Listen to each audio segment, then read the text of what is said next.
Okay, we are recording, and so we are going ahead over to Facebook Live. We should be there any moment now, and did set us up as Lorna. I'm at the kitchen table, guys. I'll come to you in a second. I did things a little backward, but hey, that's life in the fast lane. Be merciful with me. I just drove back from Vero Beach. So, I do things in the reverse. So, how you guys doing? Good, good, good. All right. And we are there. We are there pulling up my chair and all like that. I'm in my kitchen, which is where I love to talk to you guys from. How you doing? Happy Monday. There's just so much to do, so much to set up so that I make sure that you guys are seeing us completely. Hey, listen, I have an amazing guest for you, right? Remember, I promised you that Antonia Gary will be here. And what it is I'm doing, because for some strange reason, my Facebook, when I do from Zoom, just it's for my friends. And you're all my friends, including Antonia's friends. All right. I have with us today author, entrepreneur, Uber woman, Antonia Williams-Gary. A little bit about her is that, I met her out of Miami. And I know that she's absolutely accomplished, like I said, Associate Dean, Entrepreneurial Center, Miami-Dade. Her book is called Reclaimed. It's a memoir. She's in links. She has her master's like in city planning and so much more I could tell you about her, but I like her to tell you her own story. What's wrong with that? Hello, Antonia. How are you? I'm great, Lorna. So glad to be here with you. You look lovely. I I mean, I put saw on you a make few, I put on makeup. yeah, nice up, and I saw you a few minutes ago, and then I guess I see you now, and I see this joy in your face. I'm like, she looks good. She looks absolutely fabulous. Where are you from? Meaning where you were born? I am almost third generation Miamian. My mother's people are from the Bahamas. They came over during the Great Migration in the 1870s, 80s from the Bahamas, along with the Cubans, to Key West. They No, went up to, I yeah. don't know if I knew that, but if I did, age took that memory away. So I'm gonna say, what are you saying? I had no idea. Yeah. We're early pioneers in Miami. They were very much involved in the Bahamian slash Cuban Key West community. And many of them went up to Tampa and came to Miami late. Miami is a new city by comparison. So Interesting, my grandparents came up interesting. in the 1920s, where my mom was born and raised in Miami. Wow. Yeah. Where in the Bahamas are your family attached to? Popham Bay, Eleuthera. Oh, it looks like that. Still love to go to Exuma. My sister No. used to be there, and I used to go to Exuma every Thanksgiving. All right, Yeah. pour myself a cup of Journey to Wellness tea. All right, and sounds good. So you, it's not funny. It's just when I read your book the first time, I think I must have said, wow, because Antonia's written a very powerful book, a book that a lot of people can identify with. I describe it simplistically, a lot of time as women, because that's my jam, and professional women, we look good, smell good, and we're essentially dying inside. And she tells this story of prominence. Her husband, she'll tell you, but is Miami's royalty. I mean, I knew her as just this affluent woman, and sometimes we envy other people's life, but oh Lord, if we pull back the covers, what would we see? So tell us a little bit about your life, past. I know you went to university and all like that, and then you married a very powerful gentleman called Willie Gary. Start William. there for No, us. no. Howard Gary. Willie Howard Gary Gary. was, Willie Gary's, oh Lord, I married you up to the wrong person. Willie Gary's the attorney or a steward. Please, Howard Gary, yes. Okay. no, no. And the joke about Willie Gary and me is that I actually lived in West Palm Beach for a minute. When I first moved up there, people asked me if I was married to Willie Gary. And I said, no, I would not have divorced him. Yeah. So tell us about you marrying Howard Gary. So, so, so my journey is, as you had already said, Lorna, probably very parallel to many accomplished professional women, women of standing, whose identities was tied to a successful, powerful man. And that's really much of what my story was. I was married to Howard Gary, who was a very powerful man. He was the city manager and was appointed to that position when he was just 34 years old. Black, young, brilliant, talented. And we had been married for, a few years before that. And we were partners for much of that marriage, but it just went south. It went way south. But I was wearing a mask. I was appearing in public, being attached to this person. And much of my own identity just was so repressed, but no one knew it. I wouldn't show it. And so I was very practiced in wearing that mask. That when I did finally write this book, many, many, many years after I was actually divorced from Howard, our divorce was in 1991, the first, and we got a second divorce in 1994. The book wasn't published until 2018. And so it took a long time to literally get over all of the emotional abuse. And that's really what this book is about. He never touched me. There's not one mark on me. There was nothing physical about the abuse. It was emotional, it was financial, and included some manipulation of the children, which kept me because I didn't have tools. I don't know about the rest of you all listening and looking, but I didn't have tools. I didn't grow up. Hold that thought Yeah, because yeah, when I look sometimes we feel women who have nothing, meaning they didn't go to school, you graduated from college with a master's plus other certificates from big universities. So how come I don't under most people will not understand. And that's why when I read the book, I was like, wow, wow, wow. right. So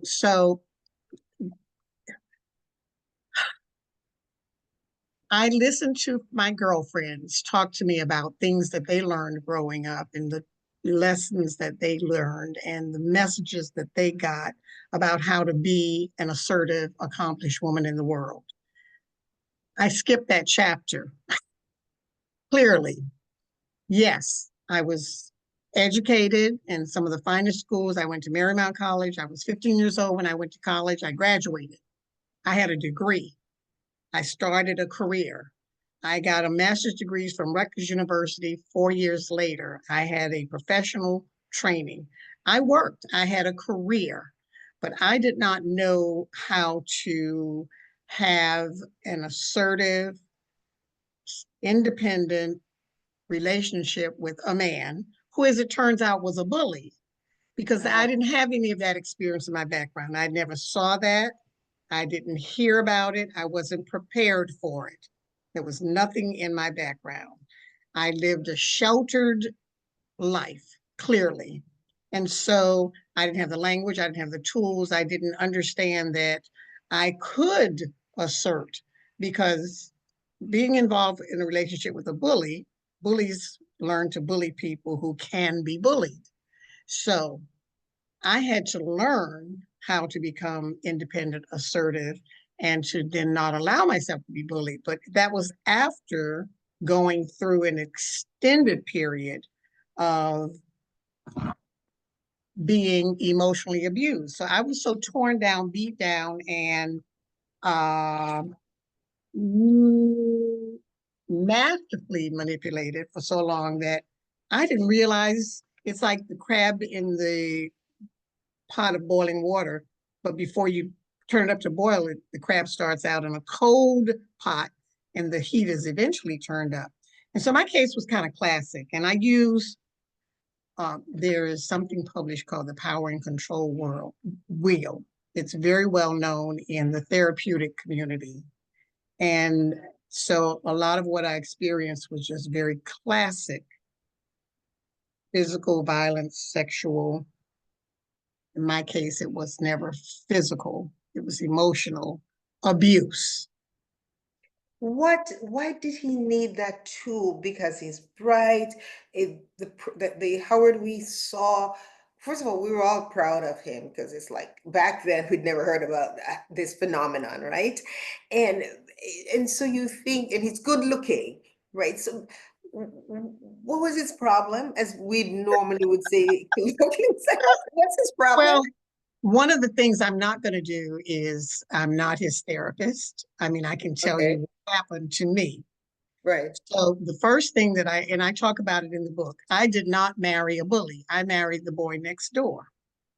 Ah, He was 17, I was 15. His family and my family were friends. He went to a good school, I went to a good school. He was cute, I was cute. Boy meets girl. So I did not marry the man that he became. uh-huh. I married the boy next door. And he was shy and he was all the things that you would want in a husband. He was well educated, he was a great provider. We had fun initially. It was a good marriage. Now, what happened to him is his story. I can only Right, tell you my story. right. And part of his story includes his rise to fame and fortune. And so the boy I married was not the man he became.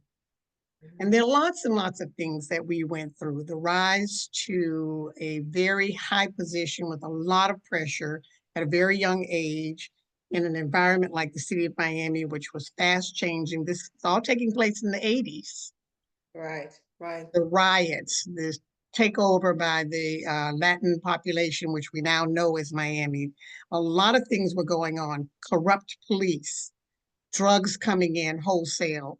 There was so much dynamic that was going on. And what he did and what we did together as a couple to survive and thrive in that environment took its toll.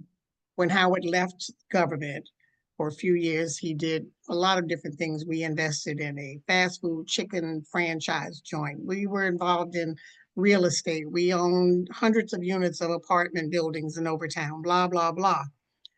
And then he became an investment banker. So he went from dealing with hundreds of thousands to hundreds of millions almost overnight.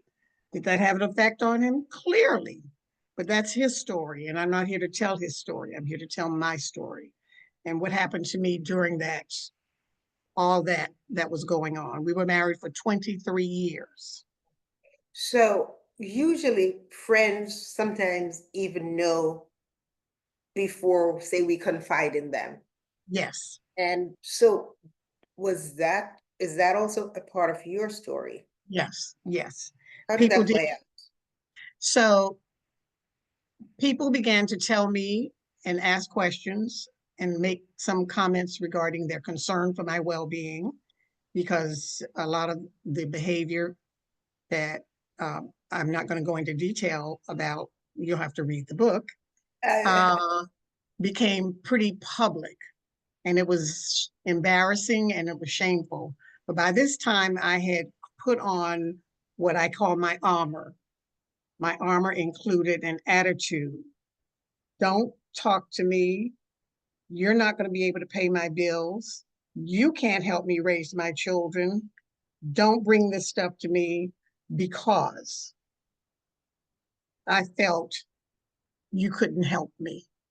So I rejected a lot of support that people were trying to bring me, including my dad, whose basic response was he just made himself, my dad, available. He was at my house every single day to help me raise my children. I have two sons. He was there to protect me from the slings and arrows of public comment, inquiry, and attack. and he was just there. So I surrounded myself with the protection of my dad and very few others because I had a bad attitude. It was like, what you gonna do for me? You can't help me. Bum, bum, bum, bum, bum. And so I adopted that attitude, and it was a form of self-defense and self-protection. Were you hurting? Or were you so taken up in this world? Did you know early on that things were slipping out of control? Did you know that you were hurting? Did you know anything was wrong Oh, absolutely. I with was in you? such, yes, oh, I was in such pain that I couldn't really deal and talk or manage my life very well. I went through the motions. So I had these positions. I was a figure of authority in several areas of employment. I was the executive director of this, or the director of that, or the head of this, or that, or the other. So I went through the motions, and very few people knew what was going on. And then I began to abuse alcohol. That's part of my story and part of my Mm. recovery also. So that became a coping mechanism for me. But very few people really knew that I was having problems because I had my hair done. I had my makeup on. I was dressed and I was tripping through life Wow. best of Wow. my ability. Yeah. When did you realize that, whoa, I gotta take your, when did you say, wait a minute? Listen, when did you look in the mirror and say, wait a minute? Unfortunately, very, very late in the relationship. Um, by the end of our marriage, I was beginning to really respond to my children and their needs. It became very, very important to me that they were, in this case, 14 and 9. There are 5 years difference between the two sons. And my focus then became on doing everything I could do to protect my sons and appear as healthy as I could and to keep the marriage and the family intact to whatever ends I needed to go for their benefit. Because the idea of having a broken home or be divorced was nothing in my thought pattern that fit anything. My background, my parents were married for 62 years. There was nothing, absolutely nothing, that made me think that I could be a divorced woman. Just that just wasn't going to happen. So the signs were there early. I didn't have my first child until I was married for almost 9 years. So I was in Okay. control of that. I was in control of that because, we control that. As women, we're supposed to be able to control that. But so I did, I controlled that. But so it was 9 years into the marriage before I had the first child. And it was another 9 years after I had the first child that I was really beginning to feel, oh my God, what a terrible situation this is. What a mistake I've made. But pride kept me there. And another 5 years later, I thought, I just cannot leave because I've got these children and they're still minors. Was there any friend or family member that you confided in and they told you essentially to tough it out? Well, see, I got a lot of bad advice from people. So, especially from some of the older women who had already been through whatever they're going to do. I had advice from people that says, just stick it to him, make him pay. Don't leave that man. He's a good provider. Girl, Mm. all those voices. And I thought that was just crazy. No one gave me anything tangible that was based in a reasonable, rational set of behaviors that I could adopt. So now I've been to therapy, went to couples therapy, went to marriage counselors, did all that. And if you only have one honest person in the therapy session, it's not going to work. So Right. so we went through all those motions and notions of therapy, couples counseling, marriage counseling, but it didn't take because there was only one honest agent in the formula. Yeah, yeah. And what was that final straw? Because or it's an accumulation, but there came a time when you said, well, you said divorce, and then you said second time. So obviously you guys remarried, you reconciled, and then divorce. So tell us the first time when you said this is this, what brought you guys back together, and what was the final? Well, the first divorce was a ruse. It was based on a lot of lies and manipulation that I went along with for, as I said, I didn't want the marriage to break up. So we flew down to the Dominican Republic and had one of those Dominican Republic divorces. And the proposal was, well, we're going to get a divorce because he was going through some real dramatic um, mm, breakdown and needed to be involved in 5 day a week, 7 day a week on call psychiatric therapeutic treatment. And he proposed to me that if we were divorced and living apart, he would be able to recover faster. And I agree with that because I wanted to save life of my Okay, I, all right, I go went, ahead. this is the baby's daddy. So again, you have to understand my motivation. Do everything I can to make sure the children are okay. And the daddy needed to be separated from the mommy. And therefore, we're going to go down to the Dominican Republic. Before we flew first class. It was a scandalous article in the Miami Herald by the gossip columnist at the time, Joan Fleischman, public enemy number one, who reported that we did this. So we flew down to the Dominican Republic, stayed overnight, became domicile because of that 24-hour period of time, got the divorce, and came back to the United States. And we were divorced, but no one knew it. It wasn't public information. We were living apart, and Howard had total access to the children because, after all, yes, he was their father. And 3 years later, I realized that the whole thing was a ruse, and I sued him for a divorce in the state of Florida to make it legitimate. And what brought me to that was that I woke up one morning and I said, "This is all a lie. It's a ruse." He never had any intention of doing anything other than being divorced from me. There was another family and another child who's been publicly acknowledged in the picture, and that wasn't going to go away. And it just complicated things. So I was like, I was done. So in the divorce in the Dominican Republic, what happened to child support? All of that was arranged All by of the it, oh, parties? yeah, no. All of that was in place, and that was, yeah. hmm It was not a. Let's just put it this way: all that was set aside in the Florida divorce, and we started all over from scratch with the divorce proceedings. No, so now you're really, really divorced. Really, really divorced in How do you pick up the 1994. piece? How did you pick up the pieces? Not very well. I was, let's see, in 1994, what was I doing? Was I working? Well, obviously I was working. Can't remember what that was. I've had several positions.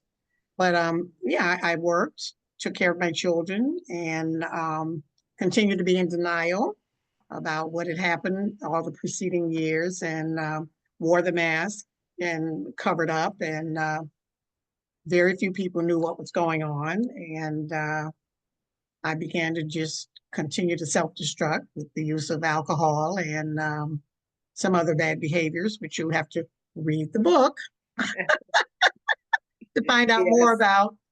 In the meantime, my firstborn went off to college, and my second son was a teenager by this time. He was 14, and he went to live with his dad, and we shared custody on paper, but he remained with his dad for most of the time. It's the primary home. And so I was free and single at that point. Well, those Wow. are two very dangerous words. I was free and single, and I began to live a different kind of lifestyle. So we're gonna hold it there because then it's a very powerful book. I mean, and a lot of us know somebody, or maybe you see yourself in the picture.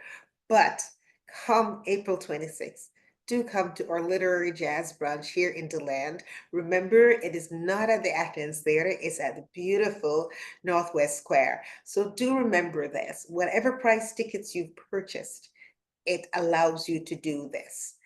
Come to the opening reception at Desert Sage 101 Artisan Alley on the 25th. We'll go from 5 until 7.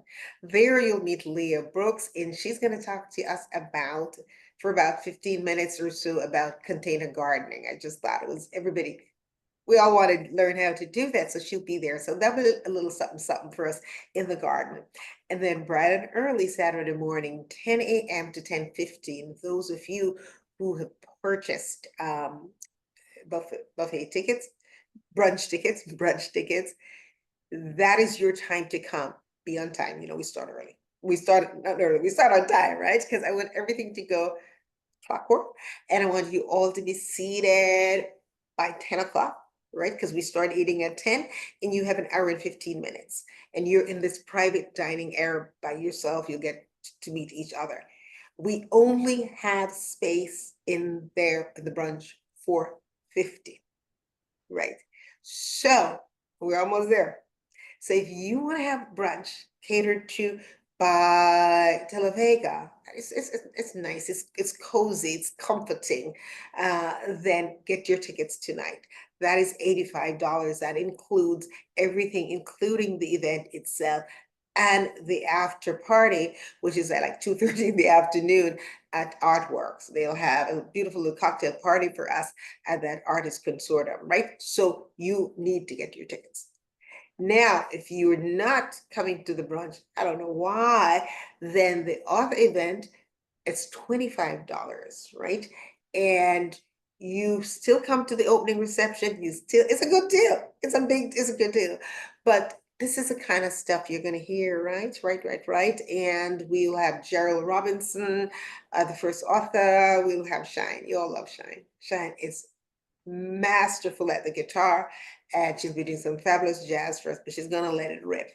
And then we also have Susan Hoffman, and she has two books, Labor of Love and Angel of Alta Landa, right?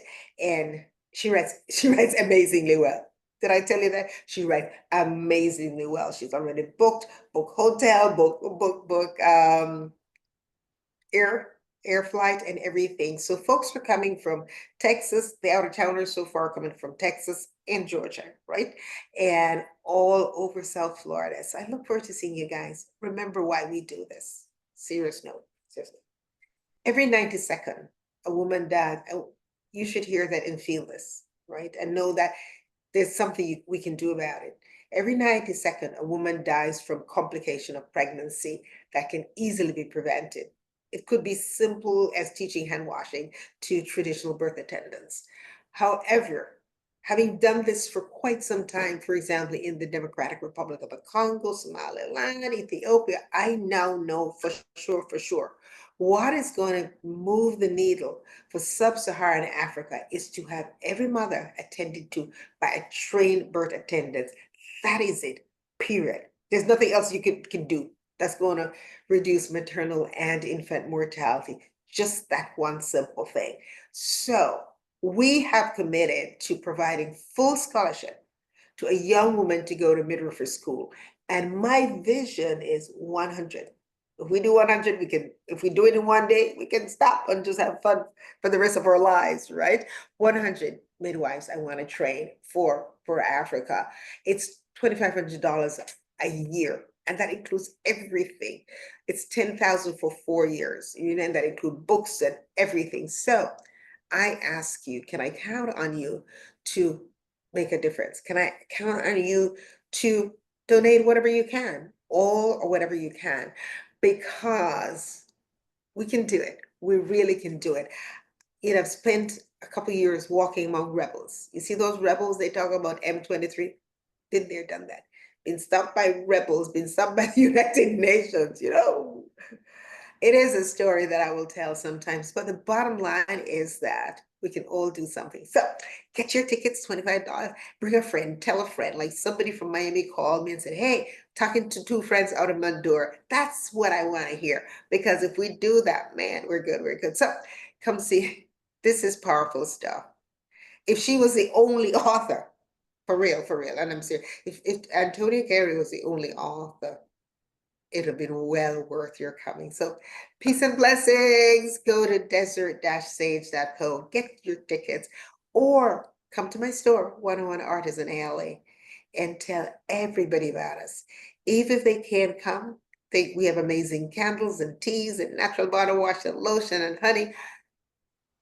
Big deal. All right. Peace and blessings. Antonia, thank you so much. Can't wait to hear. Can't wait to hear. That's every time I hear it, I'm like, dear Lord, dear Lord. But I'm so glad that you have made it through, and you're here to tell the story, and it's gonna save somebody. So that's the beautiful part of it. Peace and blessings. Hello. Thank you. Talk to you soon. Bye-bye.